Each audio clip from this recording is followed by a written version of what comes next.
What's going on, guys? This is Evan the Xeno News Enthusiast. I will be bringing you a gameplay commentary for Team Deathmatch using my personal tryhard weapon, the AK47. In this video I want to talk a little bit about the channel, as is my custom, and I want to talk about some things, some do's and do nots in Black Ops, and sort of the perspective you have to play Black Ops. And that's like some individuality there. Talk about individuality here. This is like gonna be like therapy, guys. Alright. First, I just want to say briefly, because some people ask me, I don't have a lot of subscribers. That's pretty evident, and I'm okay with that. I'll say up front, I'll admit I'd like to have more, which is why I tend to sort of ask during the video if you guys could like, rate, comment, subscribe if you actually like the content, and don't subscribe if you don't. But this is not like a professional career pursuit. Like, this is not my pitch to machinima over 1 year to become a sweet commentator. Guys, there's so many commentators with better gameplay than me, and furthermore, there's just so many commentators, period, that's not my aspiration. I have other career goals. Not to say, I'm sure working for Machinima would be cool, and if they randomly contacted me, I'd probably be tempted to just sign on immediately. But I'm just announcing that that's not my goal. So that's that. I guess there's really nothing else to say there. I would like to say to those who have been watching the channel for a while, thanks for sticking around. Retention is more important to me than sort of building more subscribers. And furthermore, for those of you that have been watching, or for those of you that have just any ideas if this is your first time watching, what would be cool for a brand for this channel? Because there is so many commentators, what kind of commentary style is everyone looking for? Slice of life commentary?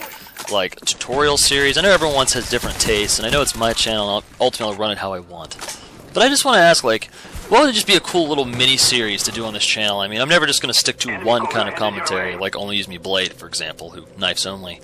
But, I definitely wouldn't mind having something I'm sort of known for, even by a small group of people, something that they know, Egoxeno does this kind of thing. Let me know what you guys say. I've done a lot of different styles, a lot of different types of commentary. Some were hit and miss, but let me know what you guys like, and we'll just go from there. Because I'd like to set up a brand. There's so many commentators that I'd like to be known, even in a small community, for something. Now I'm repeating myself, so it's time to move on. I'm going to jump into the gameplay and being realistic with yourself before I get into the do's and do nots of Black Ops.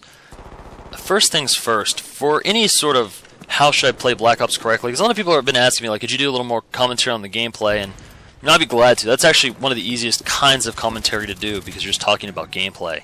But I gotta tell people, like, the kind of commentary people offer you is only good for certain things. Like, try-hard players need a certain kind of advice. Like, this is how you do really well and get beast scores. And I'm gonna tell you right now, if that's the kind of player you want to be, that's cool. But there's some sacrifices that come with it. First off, you're going to have to pick weapon choices and perk choices that suit that style of play. Sure, you can do well with any weapon. I acknowledge that. I've done well with terrible weapons, and I've done badly with really good weapons. But frankly, if you're using the M14, which is a personal pet weapon of mine,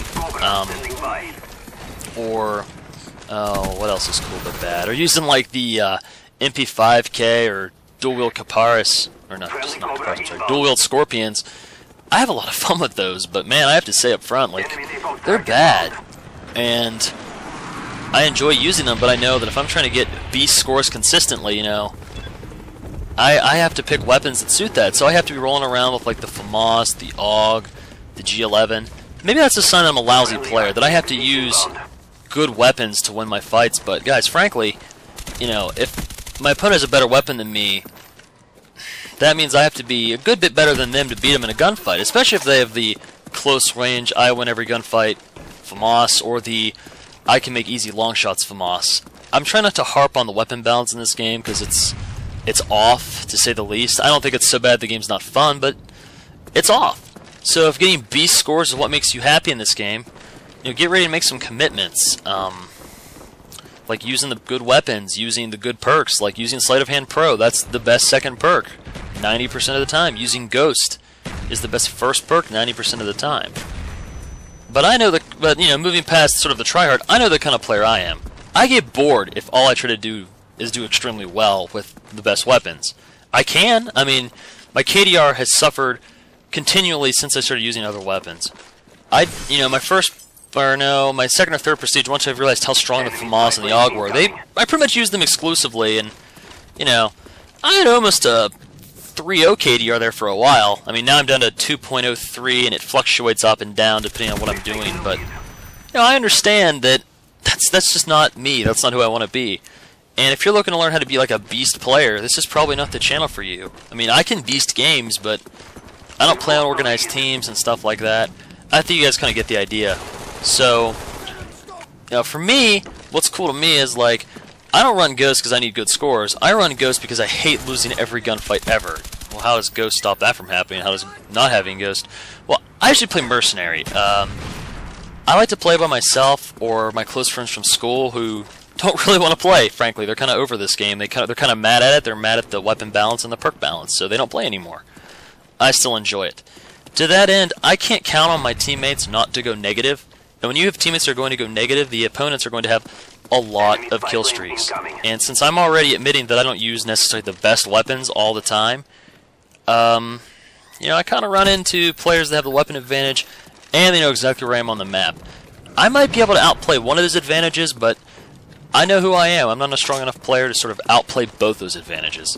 So that's why I'm using Ghost. I'm using Warlord because I like to pimp out my guns. I know Sleight of Hand is better. I know Hardened is also a strong contender, might even be better than Warlord. But I like having lots of nades. I don't know, I just like having 2 attachments on my gun, and I like the extra experience. So, I'm a Warlord guy.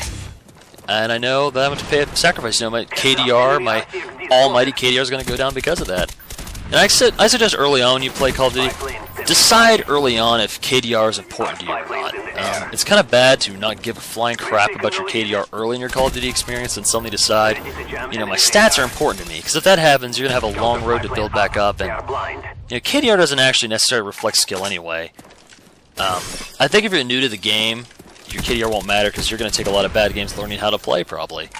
And if you do know how to play, then you know how to play. I mean, typically people know how good they are.